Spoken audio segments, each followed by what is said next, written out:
नमस्कार दोस्तों। सोचिए, एक पल के लिए एक औरत सलवार कुर्ती में, सिर पर पुराना दुपट्टा, साइकिल पर बैठकर शहर के सबसे खौफनाक बाजार में पहुंचती है। वो न तो नेता है, न पुलिस, न मीडिया, बस एक मामूली औरत लगती है। मगर किसी को नहीं पता वो शहर की डीएम है। और उस बाजार में रात को एक दरोगा आता है, शराब के नशे में चूर, आंखें लाल, होठों पर घिनौनी मुस्कान और हाथ में वसूली की लिस्ट। दुकानदार एक एक करके पैसे देते हैं। जो मना करे उसकी दुकान जला दी जाती है। बेटों को मारा जाता है, बहुओं के सामने बेइज्जती होती है। और ये सब खुलेआम होता है, पुलिस जीप की हेडलाइट के नीचे। उस भीड़ में, उसी आग के बीच एक महिला खड़ी होती है, वही डीएम, जो अब सबूत नहीं ढूंढ रही, बल्कि सिस्टम की सड़ांध को खुद जी रही है। और उस रात एक दुकान जलती है, लेकिन सिर्फ लकड़ी नहीं जलती। एक अफसर के भीतर कुछ टूटता है, कुछ जागता है। यहीं से शुरू होता है ऑपरेशन सफाया, एक गुप्त मिशन जो किसी कैमरे में नहीं कैद हुआ, लेकिन जिसने पूरे सिस्टम की चूल्हें हिला दी। तो दोस्तों, इस वीडियो को आखिरी सेकंड तक जरूर देखिएगा। और अगर ये कहानी आपके दिल तक पहुंचे तो एक लाइक जरूर करें। अब इस वीडियो की शुरुआत करने से पहले मैं आपसे एक छोटी सी गुजारिश करना चाहता हूं। आप हमारी ये कहानी कहां से देख रहे हैं, नीचे कमेंट में अपना नाम और अपने शहर का नाम जरूर लिखिए। जब हम आपके और आपके शहर के नाम पढ़ते हैं तो सच में बहुत खुशी होती है। लगता है जैसे आप सब हमारे अपने हैं। और यही अपनापन हमें हर दिन नई कहानियां आप तक पहुंचाने का हौसला देता है। कुर्सी बहुत ऊंची थी, इतनी ऊंची कि नीचे झांकने पर सिर्फ अंधेरा दिखता था। और जब अनन्या पहली बार उस कुर्सी पर बैठी तो उन्हें यह ऊंचाई नहीं, जिम्मेदारी का भार महसूस हुआ। दफ्तर के पुराने पीले पड़े फाइलों के ढेर उनके सामने थे, और उन फाइलों के भीतर एक दुनिया सिसक रही थी, जिसे अब तक किसी ने देखा नहीं था। देखा भी होगा तो अनदेखा कर दिया होगा।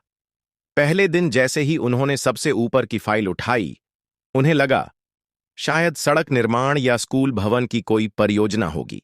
लेकिन जैसे ही उन्होंने कवर खोला, अंदर एक चिट्ठी थी, बिना प्रेषक के। कागज भी ऐसा था जैसे किसी ने आंसुओं में डुबोकर लिखा हो। अनन्या ने चिट्ठी पढ़नी शुरू की। मैं थक गया हूं मैडम, अब बचा नहीं जाता। रोज दरोगा पैसा मांगता है, मेरे पास कुछ नहीं बचा, न घर, न दुकान, न इज्जत।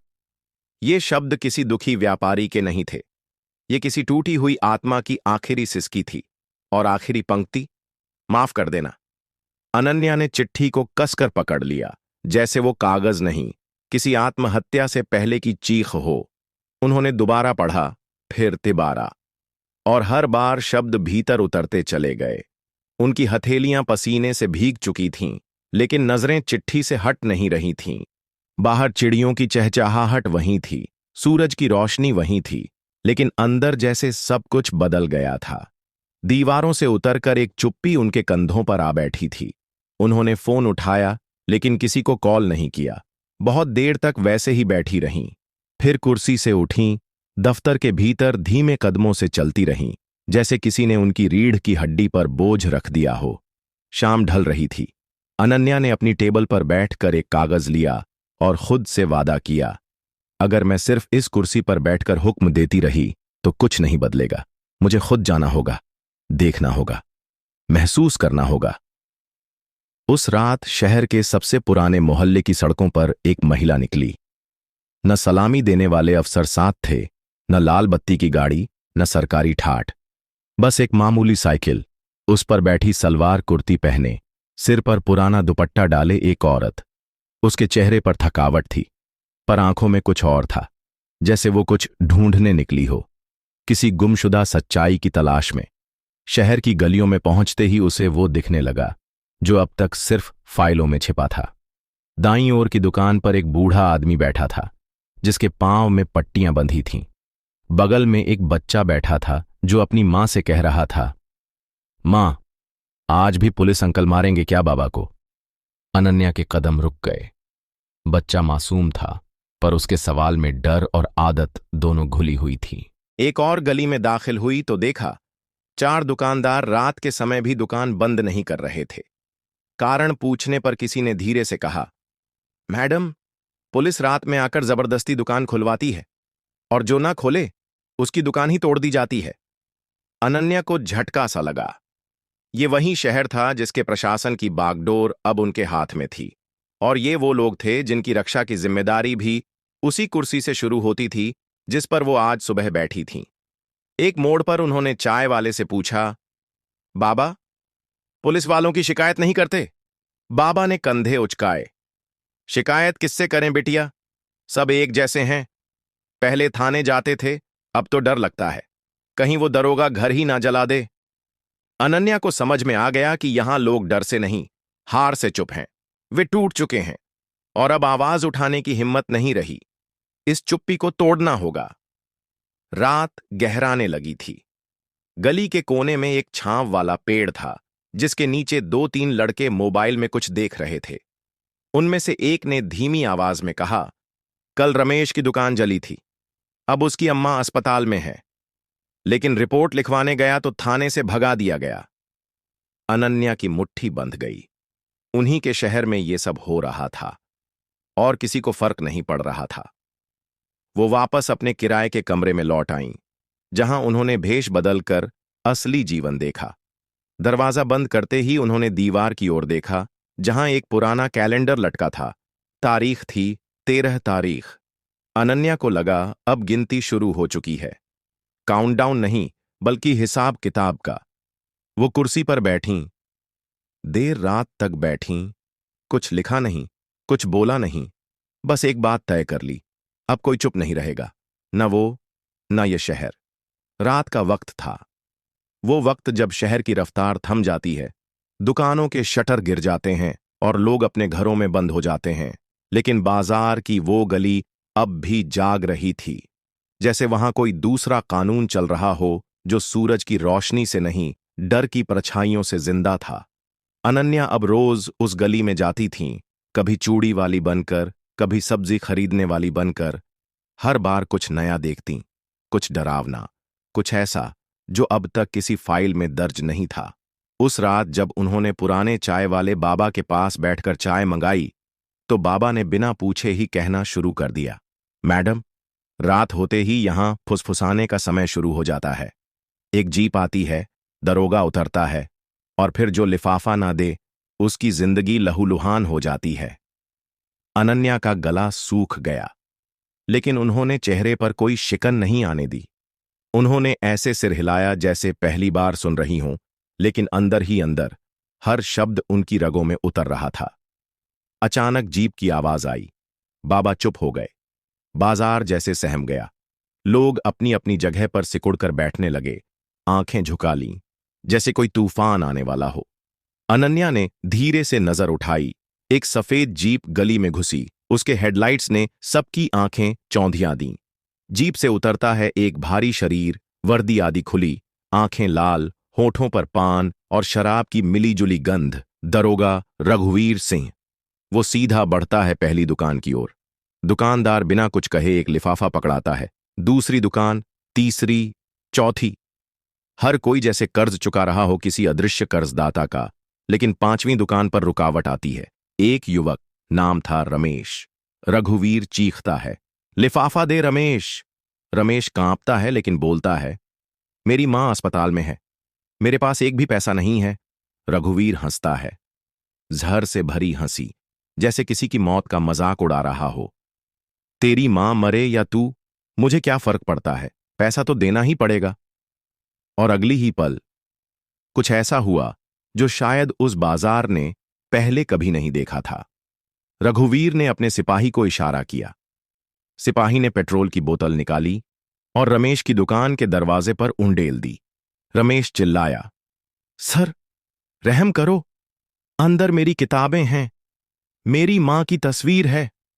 लेकिन दरोगा ने माचिस निकाली, एक तिरछी मुस्कान के साथ, और एक जलता हुआ तीला फेंका। धड़ाम! दुकान में आग लग गई। लपटें उठीं, धुआं छाया, लोग पीछे हटे। रमेश घुटनों के बल गिर पड़ा और उसकी चीखें उस रात की हवाओं में घुल गईं। अनन्या वहीं खड़ी थीं। कोई उन्हें नहीं पहचान रहा था, लेकिन उनके भीतर कुछ पहचान चुका था। ये वो बाजार नहीं था जो फलों और कपड़ों के लिए जाना जाता था। ये तो अब कब्रगाह बन चुका था। जहां इंसाफ से पहले दुकान जलती है। उनकी आंखों में अब आंसू नहीं थे, वहां आग थी। वही आग जो सामने जल रही थी, लेकिन कहीं ज्यादा तेजी से उनके अंदर जलने लगी थी। रघुवीर अपनी जीप में बैठ गया, मुस्कुराता हुआ, जैसे कुछ खास हासिल कर लिया हो। सिपाही हंसते हुए जीप में बैठे और बाजार एक बार फिर से शांत हो गया। लेकिन अनन्या वहीं खड़ी रहीं, धुएं के बीच, राख के सामने, जैसे वो सिर्फ एक अफसर नहीं, उस बाजार की आत्मा बन गई हो। उन्होंने अपनी साइकिल उठाई और बिना कुछ कहे लौट गईं। रात को अपने कमरे में पहुंचकर उन्होंने दरवाजा बंद किया, कपड़े बदले, आईने में खुद को देखा और पहली बार आंखें खुद से नहीं चुराईं। उन्होंने खुद से कहा, कल से शुरुआत होगी, अब सिर्फ देखना नहीं है, अब मिटाना है, खत्म करना है। वो मेज पर बैठीं और एक फाइल खोली। उस पर लिखा, ऑपरेशन सफाया। अगली सुबह शहर वैसे ही जागा जैसे हर रोज जागता था। सब्जियों की गाड़ियां उतरीं, दुकानों के शटर खुले और उस जल चुकी दुकान की राख पर लोग कपड़ा डालकर आगे बढ़ गए, जैसे कुछ हुआ ही नहीं। लेकिन डीएम अनन्या की सुबह वैसी नहीं थी। उनकी टेबल पर दो चाय के कप थे, एक उनके लिए और एक उस अफसर के लिए जिस पर वो सबसे ज्यादा भरोसा करती थीं, सुनील। सुनील वही अफसर था जो सीधे नहीं, टेढ़े रास्तों से सच तक पहुंचता था। दिमाग तेज, जुबान कम और वफादारी बेमिसाल। अनन्या ने उसे सामने बिठाकर एक ही बात कही, इस शहर में सड़ांध ऊपर तक है। रघुवीर एक मोहरा है, असली राजा कौन है ये जानना है। तैयार हो? सुनील ने बिना पलक झपकाए कहा। जान भी देनी पड़ी तो दूंगा मैडम, लेकिन एक बात बताइए, शुरू कहां से करें? अनन्या ने अपना फोन टेबल पर रखा। स्क्रीन पर एक वीडियो था, रघुवीर की जीप में सवार होते हुए की क्लिप, कुछ नकाब पोशों से होटल के बाहर हंसते हुए बात करते हुए। इन नकाब पोशों को ढूंढो और रघुवीर कहां कहां जाता है उसकी हर हरकत पर नजर रखो, लेकिन किसी को भनक नहीं लगनी चाहिए, उन्होंने धीमे स्वर में कहा। अगले ही दिन से सुनील ने रघुवीर का पीछा करना शुरू कर दिया। दिन में जब रघुवीर थाने में होता, तब भी उसके मोबाइल का लोकेशन कहीं और दिखता। जीपीएस की ट्रेसिंग से पता चला, हर हफ्ते एक सुनसान गोदाम में उसका जाना तय था। गोदाम शहर से थोड़ी दूर एक पुरानी मिल के पीछे था। टूटी दीवारें, झाड़ झंखाड़ और एक खामोश गेट, जिसके बाहर ना कोई बोर्ड था ना कोई नाम, लेकिन भीतर कुछ ऐसा चल रहा था जो प्रशासन की नींद उड़ाने के लिए काफी था। सुनील ने अपने पुराने कैमरा पेन को चालू किया और गोदाम की खिड़की से भीतर झांका। अंदर नोटों की गड्डियां रखी थीं, छोटे बैगों में, बक्सों में और कुछ तो प्लास्टिक की बाल्टियों में। एक तरफ दीवार पर बड़े बड़े नामों की सूची टंगी थी। नाम के आगे तारीखें और रकम लिखी थी। कोई एम नाम का आदमी सबसे ऊपर था। उसके सामने लिखा था, पिछली वसूली 48 लाख, अगली तिथि 21 तारीख। गोदाम के अंदर नकाबपोश लोग हिसाब किताब कर रहे थे। कुछ हथियार भी रखे थे, देशी कट्टे, पिस्टल और एक मशीन गन जैसी चीज जो शायद पुलिस से ही ली गई हो। सुनील का पसीना निकल आया, लेकिन वो जानता था ये सब रिकॉर्ड करना जरूरी है। वो लगातार वीडियो बना रहा था। तभी एक सिपाही की आवाज आई, अबे कौन है खिड़की के पास? सुनील भागा। वो जानता था कि अब अगर पकड़ा गया तो जिंदा नहीं बचेगा। गलियों में दौड़ते हुए वो एक पुरानी बिल्डिंग में घुसा, छत पर चढ़ा, फिर एक संकरी सीढ़ी से नीचे उतरते हुए उसकी सांसें तेज हो गईं, लेकिन सिपाही पीछा नहीं छोड़ रहे थे।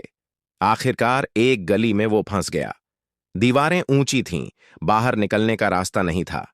4 सिपाही आ पहुंचे, डंडे और लाठियां लिए हुए। मारते वक्त सबसे पहले उन्होंने उसका फोन छीना। किसके लिए जासूसी कर रहा है बे? एक ने चीख कर पूछा। सुनील कुछ नहीं बोला, मुंह से खून टपक रहा था।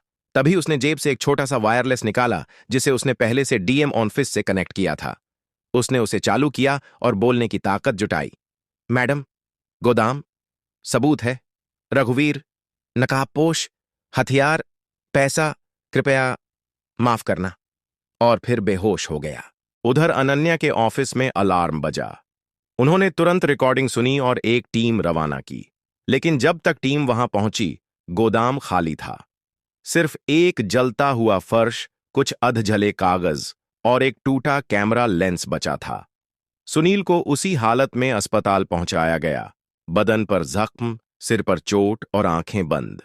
अनन्या उस रात खुद अस्पताल पहुंची, सुनील को देखने नहीं बल्कि खुद से एक वादा निभाने। अब ये लड़ाई नाम की नहीं, नीयत की होगी। उस रात उन्होंने अपनी टेबल पर बैठकर एक नया फाइल खोला। उस पर लिखा, ऑपरेशन सफाया, चरण 1 समाप्त, चरण 2 आरंभ। हाथ में कॉफी का कप था, लेकिन अनन्या के होंठों ने उसे छुआ तक नहीं। टेबल पर फैली फाइलों में दर्ज नाम अब चेहरे बन चुके थे। नकाबपोशों की तस्वीरें, वीडियो की क्लिपिंग्स और सुनील की टूटी आवाज में बोले गए आखिरी शब्द। गोदाम भले खाली था, लेकिन वहां की राख में बहुत कुछ बचा था। एक अधजली रसीद पर होटल रॉयल इन का नाम। अनन्या ने उस कागज को जैसे ही देखा, उनकी आंखें ठहर गईं। ये होटल शहर के पॉश इलाके में था, जहां बड़े नेताओं, अफसरों और कारोबारियों की गुप्त बैठकें होती थीं। वो समझ गईं, रघुवीर, एसपी और बाकी सब लोग केवल मोहरे हैं। असली चालाकी वहां बैठी है जहां ऐसी चलता है और मुस्कुराहटों के पीछे सौदे होते हैं। उन्होंने बिना किसी को बताए होटल रॉयल इन में एक फर्जी नाम से कमरा बुक कराया, वेटर के नाम से। पहनावा बदला, सफेद शर्ट, काले पैंट, सिर पर टोपी और कॉलर में छिपा हुआ एक छोटा कैमरा।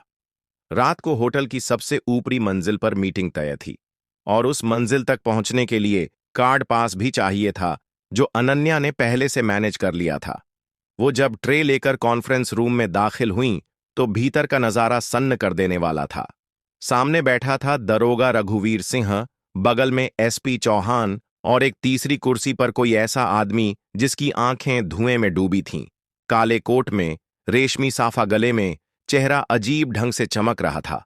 अनन्या ने जैसे ही उस पर नजर डाली, दिल जोर से धड़कने लगा। वह था मंत्री प्रभात सिंह, वही मंत्री जिसने डीएम की नियुक्ति में हस्तक्षेप किया था, वही जो विधानसभा में भ्रष्टाचार पर लंबी लंबी भाषण देता था। मीटिंग शुरू हो चुकी थी। किसी ने अनन्या की ओर देखा तक नहीं, क्योंकि वो तो बस एक वेटर थी। अब ज्यादा वक्त नहीं बचा, एएसपी बोल रहा था। वो डीएम बहुत चालाक है, सुनील तक हमारी पोल खोलने वाला था। रघुवीर ने गाली दी। मैंने फोन ही फेंक दिया, लेकिन वीडियो किसके पास है नहीं पता, मंत्री ने गहरी आवाज में कहा। अगर डीएम ने मुंह खोला तो हम सब गए, उसे हटाओ, हमेशा के लिए। अनन्या की सांसें थम गईं। उसने अपनी उंगलियां कसकर ट्रे पर भींच लीं, लेकिन चेहरा वैसा ही रखा जैसे कुछ सुना ही नहीं। मंत्री आगे बोला, एक एक्सीडेंट हो सकता है, किसी अनजान बस का टायर फिसले और अफसोस की बात हो जाए। अनन्या ने रिकॉर्डिंग चालू कर दी। हर शब्द, हर आवाज, सब कुछ कैमरे में दर्ज हो रहा था। मीटिंग खत्म हुई, सब लोग उठे। अनन्या जल्दी से ट्रे लेकर बाहर निकली और एक चक्कर लगाकर होटल की छत पर पहुंच गई। वहां से मोबाइल नेटवर्क साफ था। उसने अपने सुरक्षित सर्वर पर रिकॉर्डिंग भेज दी, तुरंत, बिना किसी देरी के। अगली सुबह शहर की हवा बदल चुकी थी। जैसे ही सूरज चढ़ा, वैसे ही शहर में 3 जगह रेड पड़ी। 1, होटल रॉयल इन की छत पर छापा, वहां से कैमरे जब्त किए गए।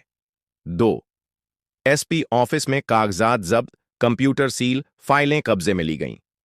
3, रघुवीर के घर पर छापा, वहीं से AK-47 मिली और एक डायरी जिसमें ट्रांजैक्शन की लिस्ट थी। 2 घंटे के भीतर रघुवीर गिरफ्तार हुआ। एसपी को निलंबित किया गया और मंत्री के खिलाफ विशेष जांच की मंजूरी सरकार से मांगी गई।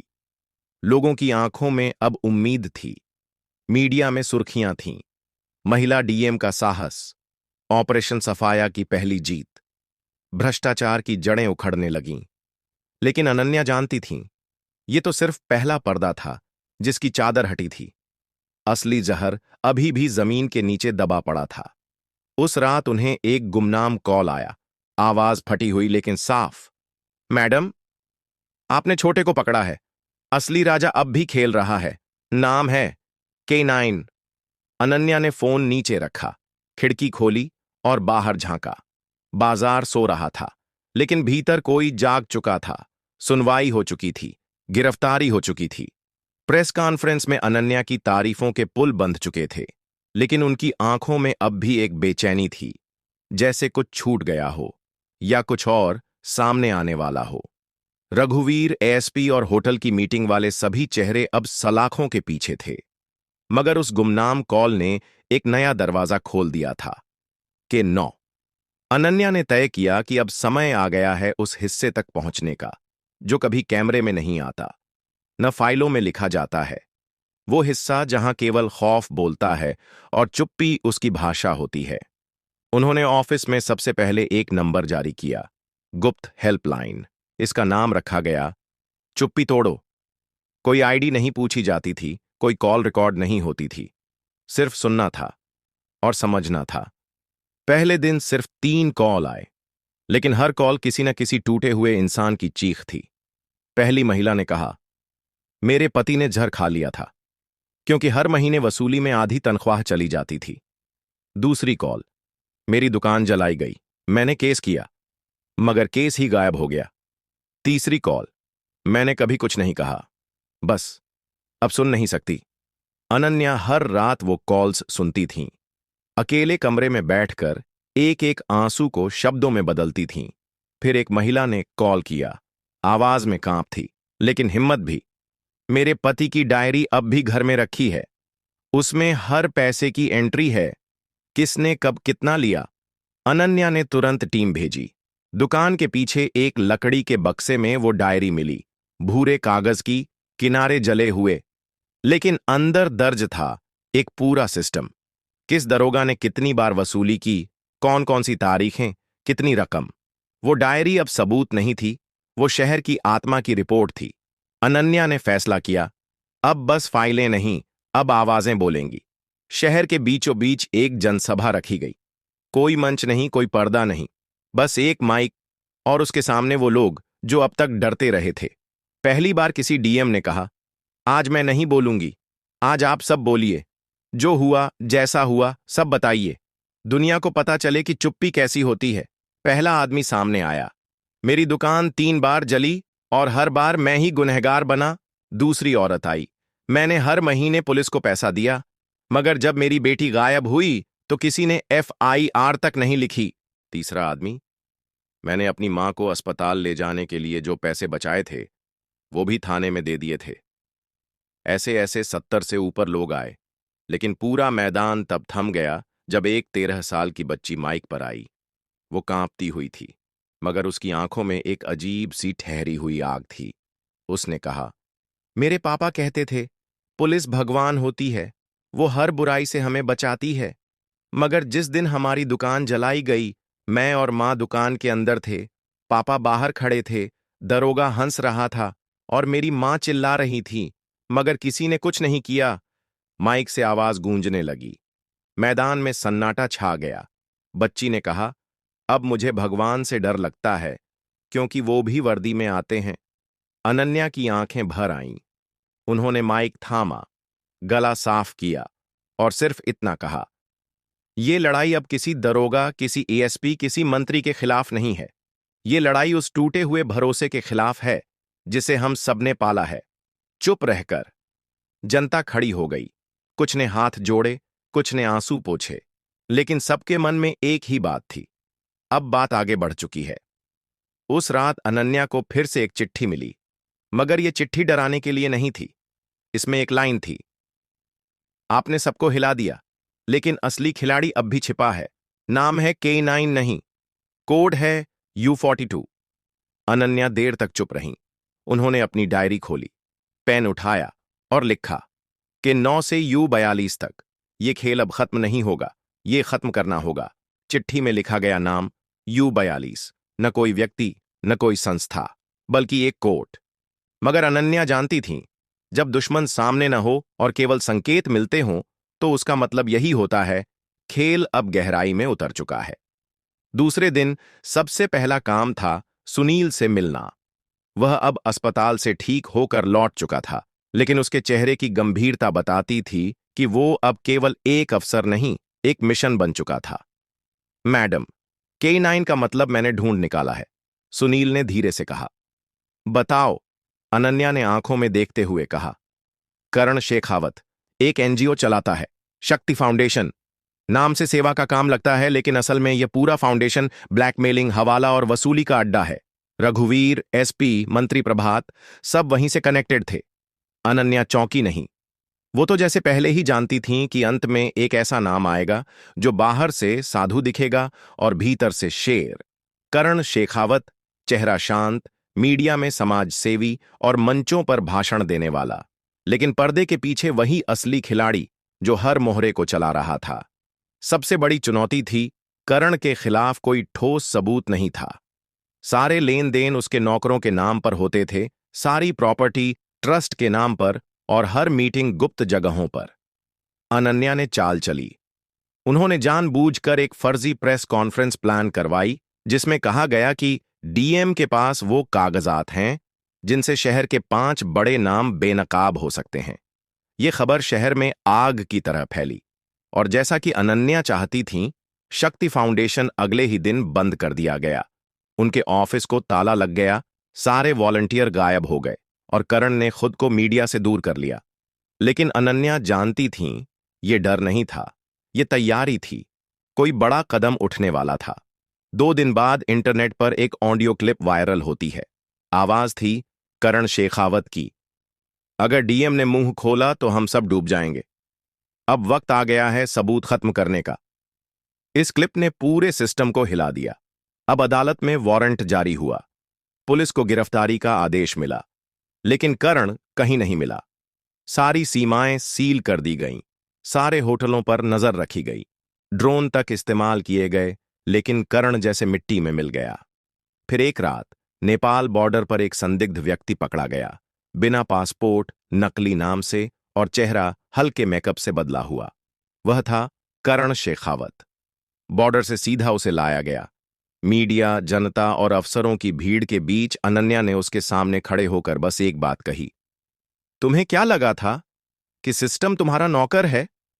करण मुस्कुराया, सिस्टम मेरा नौकर नहीं, मेरा ही है मैडम।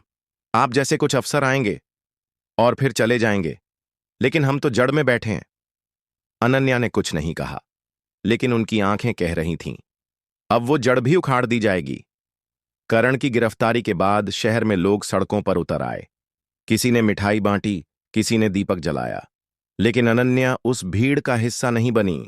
वो अपने कमरे में अकेली बैठीं और उसी चिट्ठी को देखती रहीं जिसमें कोड लिखा था। U42 सुनील को बुलाया गया। अब U42 का सच निकालना है, अनन्या ने कहा। सुनील ने कहा, एक सुराग है मैडम, ये कोड कुछ फाइलों में मिला था, लेकिन बहुत पुराने और गुप्त दस्तावेजों में। इसका मतलब हो सकता है यूनिट 42, यानी सरकारी तंत्र का वो विभाग जिसे केवल कुछ लोगों को पता है, और उसका इस्तेमाल ब्लैकमेलिंग, ट्रांसफर पोस्टिंग और सफेद धन को काले में बदलने के लिए होता है। अनन्या ने सांस भरी और खिड़की से बाहर झांका। शहर सो चुका था, लेकिन अनन्या जानती थी, अब लड़ाई सिर्फ इस शहर की नहीं रही।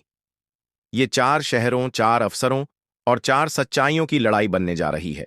उन्हें इंटरनल इंटेलिजेंस से कॉल आया, मैडम, K9 के लैपटॉप से U42 के कुछ नाम मिले हैं, क्या आप दिल्ली आ सकती हैं? अनन्या ने आंखें बंद कीं और धीमे से कहा, बस 2 दिन, मैं सब खत्म कर दूं, फिर आऊंगी, लेकिन इस बार सिर्फ अफसर बनकर नहीं, गवाह बनकर।